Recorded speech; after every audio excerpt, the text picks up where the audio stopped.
आज के इस वीडियो में 13 बड़ी खबरें आपके लिए लेकर आई हूं जो आपको द लाइव टीवी पर ही सबसे पहले देखने को मिलेंगे, इसलिए बिना स्किप किए पूरा वीडियो जरूर देखिएगा।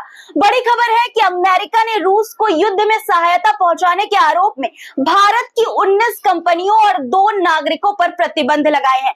इस्राएली खुफिया एजेंसी मोसाद से जुड़ी एक निजी कंपनी द्वारा इटली के कुछ बड़े अधिकारियों, जिसमें प्रधानमंत्री भी शामिल है, पर जासूसी का खुलासा हुआ है। इस्राएल में युद्ध के बढ़ते खर्चों के कारण नेशनल इंश्योरेंस प्रीमियम, जो सोशल सिक्योरिटी टैक्स की तरह है, बढ़ाने का ऐलान किया है, जिससे वहां की जनता में नेतन्याहू को लेकर नाराजगी बढ़ी है। इस पर भी आज चर्चा करेंगे। और ब्रिटेन के प्रधानमंत्री ने गजा में इस्राएल के युद्ध को नरसंहार कहने से इनकार किया है, जबकि ग्रीन पार्टी की सांसद ने इसे अंतर्राष्ट्रीय कानून का उल्लंघन बताया था और ब्रिटेन के प्रधानमंत्री से अपील की थी कि वो इसे नरसंहार करार दें। वहीं रफा में आईईडी विस्फोट में घायल एक इस्राएली सैन्य अधिकारी की मौत हो गई है। इसके अलावा इस्राएली सैनिकों ने गाजा में जबालिया कैंप में एक शहीद फिलिस्तीनी महिला की पैंट पहनकर वीडियो बनाया, जिस पर शर्मनाक बात लिखी है। आपको ये वीडियो आगे दिखाऊंगी। नुसरत शरणार्थी कैंप में किए गए इस्राएली हमलों में एक ही परिवार के 5 भाइयों की मौत की पुष्टि हुई है। इस्राएली सेना ने नूर शम्स शरणार्थी शिविरों में UNRWA के कार्यालय को ध्वस्त कर दिया है। दूसरी तरफ यूरोपीय संघ ने UNRWA पर इस्राएली प्रतिबंध की निंदा करते हुए संस्था की गतिविधियों को जारी रखने की मांग की। वहीं रूस ने दुनिया का पहला portable thermal guided intercept drone design किया है, जिसके बारे में आगे आपको विस्तार से बताऊंगी।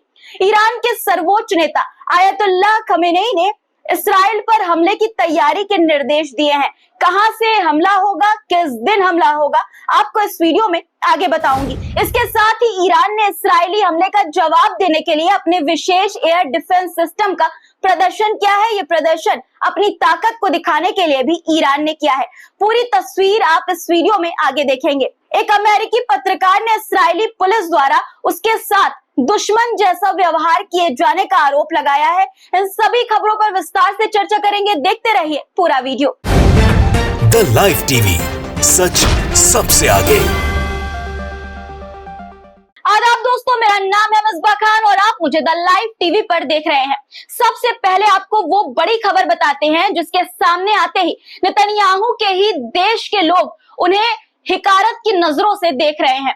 मैंने आपको कल ही कहा था अपने एक वीडियो में कि बेंजामिन नेतन्याहू ने अपने घमंड से सत्ता की लालच में युद्ध जारी रखकर इस्राएल की आर्थिक स्थिति, अर्थव्यवस्था को बर्बाद कर दिया है। उन्होंने अर्थव्यवस्था का जो हाल किया है उसका ठीकरा अब वो जनता पर ही फोड़ेंगे, और वही हुआ भी।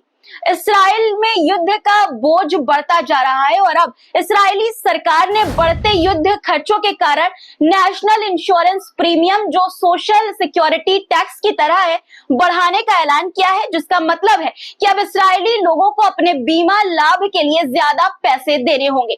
दोस्तों, नेतन्याहू की सरकार का ये निर्णय युद्ध के कारण इस्राएल को हुए भारी नुकसान का संकेत देता है। अब जाहिर है इस फैसले से इस्राएली खुश नहीं होंगे ही। दोस्तों, कई इस्राएली इस बदलाव से नाराज हैं और इस्राएली शासन को अपने ही लोगों के खिलाफ बता रहे हैं, यानी कि नेतन्याहू को जनता के खिलाफ बता रहे हैं। समझ सकते हैं आप कि नेतन्याहू धीरे धीरे हर मोर्चे पर घिरते जा रहे हैं और घिरेंगे ही, क्योंकि पाप का घड़ा जब भरता है तो एक ना एक दिन फूटता है और बिखर जाता है। अब आते हैं दूसरी बड़ी खबर पर जो भारत से जुड़ी है। अमेरिका और रूस के बीच चल रहे तनाव का असर अब भारत पर भी दिखाई देने लगा है। अमेरिका ने भारत की 19 कंपनियों और 2 भारतीय नागरिकों पर गंभीर प्रतिबंध लगाए हैं। आरोप यह है कि इन कंपनियों ने रूस को ऐसी सामग्री और तकनीक दी है जो रूस के हथियार बनाने और यूक्रेन पर चल रहे युद्ध में मदद कर रही है, जिससे यूक्रेन में स्थिति और भी गंभीर हो रही है। दोस्तों, अमेरिका के इस कदम से भारत और अमेरिका के रिश्तों में एक नया तनाव पैदा हो सकता है। हाल के समय में ये सबसे बड़ी कार्रवाई मानी जा रही है, जहां अमेरिका ने कई देशों के करीब 400 कंपनियों और व्यक्तियों पर प्रतिबंध लगाए हैं, जिनमें भारत, चीन, मलेशिया, तुर्की और UAE जैसी जगहों के लोग और कंपनियां शामिल हैं। अमेरिका का कहना है कि कंपनियां रूस को माइक्रो इलेक्ट्रॉनिक और कंप्यूटर टेक्नोलॉजी जैसे उपकरणों की आपूर्ति कर रही हैं, जिनसे रूस अपने हथियार बना रहा है और यूक्रेन के खिलाफ युद्ध लड़ रहा है। इस कार्रवाई के जरिए अमेरिका रूस की सप्लाई चेन को कमजोर करने की कोशिश कर रहा है। अमेरिका ने साफ कर दिया है कि वो रूस के खिलाफ किसी भी मदद को रोकने के लिए हर संभव कदम उठाएगा। उसका कहना है कि ये कंपनियां रूस की युद्ध क्षमताओं को बढ़ावा दे रही हैं और इससे यूक्रेन में हो रही हिंसा को बढ़ावा मिल रहा है। अब सवाल ये कि अमेरिका को यूक्रेन तो दिख रहा है लेकिन गजा नहीं। यूक्रेन में हो रही हिंसा का उसने विरोध किया लेकिन गजा में हो रही हिंसा का सपोर्ट कर रहा है। बाइडेन जी, ये नहीं चलेगा। दुनिया आपके भी मंसूबों को समझ गई है, जैसे कि अमेरिका जी आपदा में अवसर ढूंढने की तलाश कर रहे हैं। इस मंसूबे को दुनिया भी अब अच्छे से समझ गई है। आपको बता दूं, अमेरिका ने भारत को चेतावनी दी है कि अगर इस तरह की गतिविधियां जारी रही तो भारत अमेरिका रिश्तों पर और भी बुरा असर पड़ सकता है। अब देखते हैं इसका जवाब भारत देता है या नहीं। तीसरी बड़ी खबर जासूसी से जुड़ी है। खबर है कि इस्राएली जासूसी एजेंसी मोसाद ने इटली के अधिकारियों और राजनीतिक नेताओं पर नजर रखी है। इस्राएल के एक प्रमुख अखबार येडियोत आहरोनोत की रिपोर्ट के अनुसार इस्राएल की खुफिया एजेंसी मोसाद से जुड़ी एक प्राइवेट कंपनी इटली के प्रधानमंत्री जॉर्जिया मेलोनी सहित कई अन्य नेताओं की जानकारी इकट्ठा कर रही थी। अब देखना है कि इटली की सरकार इस पर चुप रहती है या कोई एक्शन लेती है। दोस्तों, ब्रिटेन के सांसद इस्राएल से कितने नाखुश हैं, इसकी खबरें आपको द लाइव टीवी लगातार दिखा रहा है। ब्रिटिश सांसद लगातार इस्राएल के खिलाफ बोल रहे हैं, लेकिन ब्रिटेन की प्रधानमंत्री नेतन्याहू के कुछ ज्यादा ही अच्छे दोस्त लगते हैं। दोनों की दोस्ती कुछ ज्यादा ही गहरी लगती है। बिल्कुल वैसी ही दोस्ती कि तुम अच्छे काम में भी, हम अच्छे काम में भी तुम्हारा साथ देंगे और बुरे काम में भी तुम्हारा साथ देंगे। समझाएंगे नहीं, साथ देंगे। ये इसलिए कह रही हूं क्योंकि ब्रिटेन के प्रधानमंत्री कीर स्टारमर ने गजा में इस्राएल के युद्ध को नरसंहार कहने से इनकार कर दिया है। ग्रीन पार्टी की सांसद कार्ला डेनेयर ने उनसे अपील की थी कि वो इसे नरसंहार करार दे, खासकर तब जब इस्राएल की संसद ने यूएन की सहायता पर रोक लगा दी है और UNRWA को बैन कर दिया है। प्रधानमंत्री ने गजा में हो रही घटनाओं पर चिंता तो जताई, लेकिन इसे नरसंहार कहने से मना कर दिया। ये बिल्कुल बिल्कुल बिल्कुल वैसा ही है जैसे कि अपने किसी चाहने वाले की कोई गलती पर ये दिखाने के लिए हम थोड़ा सा बुराई तो कर देते हैं, लोगों को ये दिखाने के लिए कि हाँ हम सच्चाई के साथ हैं, लेकिन साथ में गलतियों पर पर्दा डालने की भी भरपूर कोशिश करते हैं। तो ब्रिटेन के प्रधानमंत्री भी बिल्कुल यही काम इस्राएल के गुनाहों पर पर्दा डालने का कर रहे हैं। दोस्तों, पांचवी खबर इस्राएली सैनिक की मौत से जुड़ी है। इस्राएली सेना ने स्वीकार किया है कि एक अधिकारी कैप्टन यार्डन जकाई की मौत हो गई है, जो 1.5 महीने पहले रफा में एक इमारत में IED विस्फोट से गंभीर रूप से घायल हो गए थे। वहीं दूसरी तरफ एक दुख की खबर यह भी है कि इस्राएल द्वारा नुसरत शरणार्थी कैंप में किए गए हमलों में 5 भाइयों की मौत की पुष्टि हुई है। दोस्तों, हमास की आड़ में लगातार इस्राएल शरणार्थी कैंप पर भी हमले कर रहा है, जिसमें अब तक न जाने कितने बेगुनाह और मासूम बच्चे शहीद हो चुके हैं। अब आपको इस्राएली सैनिकों का एक गंदा नापाक चेहरा दिखाना चाहती हूँ। इस्राएली कब्जे के सैनिकों ने जबालिया शरणार्थी कैंप में एक विस्थापित या शहीद फिलिस्तीनी महिला की पैंट पहनकर एक वीडियो साझा किया है।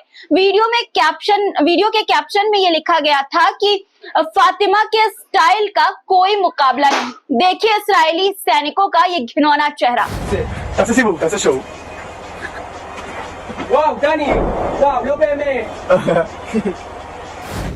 इस हरकत की जितनी निंदा की जाए कम है। दोस्तों, ये सैनिक नहीं, किसी मोहल्ले के लोफर और बदतमीज जाहिल लड़के लग रहे हैं, लेकिन अफसोस यही इस्राएली सैनिकों का असली चेहरा है, क्योंकि इस तरह की ये पहली तस्वीर नहीं है। इससे पहले भी बहुत सारे ऐसी ही घिनौनी तस्वीरें इस्राएल के सैनिकों की सामने आ चुकी है। दोस्तों, इस्राएल का एक और नापाक चेहरा भी देख लीजिए। खबर है कि इस्राएली कब्जे वाली सेना ने तुलकर्म के पूर्व में स्थित नूर शम्स शरणार्थी कैंप में UNRWA का कार्यालय ध्वस्त कर दिया है, गिरा दिया है। इस्राएल की यह कार्रवाई शरणार्थियों के लिए काम करने वाले संगठन की गतिविधियों को प्रभावित करने के लिए है दोस्तों, क्योंकि इस्राइल नहीं चाहता कि फिलिस्तीनियों की कोई भी मदद करे। एक तरफ ये और दूसरी तरफ यूरोपीय संघ यानी कि ईयू के विदेश नीति प्रमुख ने सभी 27 सदस्य देशों की ओर से एक बयान जारी किया है, जिसमें उन्होंने इस्राएली संसद के UNRWA की गतिविधियों पर रोक लगाने के फैसले की निंदा की है। उन्होंने कहा कि इस संस्था की गतिविधियां जारी रहनी चाहिए। अब आपको रूस के एक बेहद दिलचस्प और तकनीकी विकास के बारे में बताती हूँ। रूस ने दुनिया का पहला portable thermal guided intercept drone design किया है, जो सुरक्षा क्षेत्र में एक बड़ी उपलब्धि मानी जा रही है। इस ड्रोन की खासियत यह है कि यह ना सिर्फ हल्का है, बल्कि इसे आसानी से कहीं भी ले जाया जा सकता है। यह ड्रोन उन खतरनाक मिसाइलों या अन्य हवाई खतरों को निशाना बनाने में सक्षम है जो दुश्मन द्वारा दागी जाती हैं। इस ड्रोन के थर्मल गाइडेड सिस्टम की मदद से ये अपने लक्ष्य को पहचान सकता है, चाहे वो दिन हो या रात। इसकी डिजाइनिंग में नई तकनीकों का इस्तेमाल किया गया है, जो इसे और भी प्रभावशाली बनाता है। तो अब दुश्मन को रूस से और ज्यादा सतर्क रहना होगा, और खासकर इस्राइल को, क्योंकि रूस ईरान के साथ खड़ा है और ईरान इस्राइल पर भयानक जवाबी हमले की तैयारी कर रहा है। न्यूयॉर्क टाइम्स की एक रिपोर्ट के अनुसार ईरान के अधिकारियों का कहना है कि ईरान के supreme leader Ayatollah Ali Khamenei ने सोमवार को सुप्रीम नेशनल सिक्योरिटी काउंसिल को इस्राइल पर हमले की तैयारी करने का निर्देश दिया है। यह जानकारी इस बात को दर्शाती है कि ईरान अपनी सैन्य योजना को लेकर गंभीर है और क्षेत्र में स्थिति को और इस्राइल को भारी नुकसान दे सकता है। इस बीच ईरान ने खास एयर डिफेंस सिस्टम का प्रदर्शन किया है, जिसके जरिए आने वाले दुश्मन ड्रोन और वस्तुओं के खिलाफ सुरक्षा ढाल तैयारी को अपनी ताकत को दिखाया गया है। वीडियो आप स्क्रीन पर देख सकते हैं। हालांकि आपको बता दूं कि ईरान ने अभी तक अपना कोई अनोखा एयर डिफेंस सिस्टम पेश नहीं किया है, लेकिन यहाँ ये वीडियो ये बताता है कि दुश्मन ड्रोन के झुंडों से बचने के लिए कौन से राउंड फायर किए जाएंगे। दोस्तों, अमेरिकी और इस्राएली अधिकारी मानते थे कि रूसी S-300 air defence system Iran की मुख्य रक्षा पंक्ति है, लेकिन उन्हें इस वीडियो ने एक बड़ा झटका दिया है। और ये वीडियो ये दिखाता है कि इसी तरह से छुपे हुए, जिसकी जानकारी अमेरिका और इस्राइल को नहीं होगी, बहुत सारे हथियार ईरान के पास मौजूद हो सकते हैं, जो कि इस्राइल पर भारी पड़ेंगे। दोस्तों, अमेरिका को अपना दोस्त बताने वाला इस्राइल अब अमेरिका के साथ भी दुश्मनों जैसा व्यवहार कर रहा है। दरअसल एक अमेरिकी पत्रकार जिन्हें इस्राएली पुलिस ने कब्जे वाले वेस्ट बैंक में ईरानी मिसाइल हमलों की रिपोर्टिंग के बाद गिरफ्तार किया था, हिरासत में लिया था, उन्होंने कहा है कि इस्राएली पुलिस ने उनके साथ पत्रकार के रूप में नहीं, बल्कि एक दुश्मन की तरह व्यवहार किया। ये घटना बताती है कि इस क्षेत्र में पत्रकारों के लिए स्थिति कितनी ज्यादा तनावपूर्ण हो गई है। जब एक पत्रकार अपनी पेशेवर जिम्मेदारियों को निभाने की कोशिश करता है, तो इस्राइल और इस्राएली पुलिस उन्हें सच दिखाने से रोकती है। दोस्तों, आज के वीडियो में इतना ही। पूरे वीडियो पर आपकी क्या राय है कमेंट में जरूर लिखिएगा, और दोस्तों चैनल को अगर आपने सब्सक्राइब नहीं किया है तो कर लीजिए, ताकि इसी तरह से अच्छी अच्छी खबरें आपको देखने को मिलती रहे।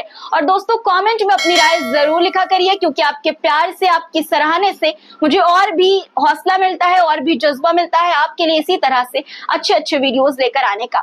खुदा हाफिज। द लाइव टीवी, सच सबसे आगे।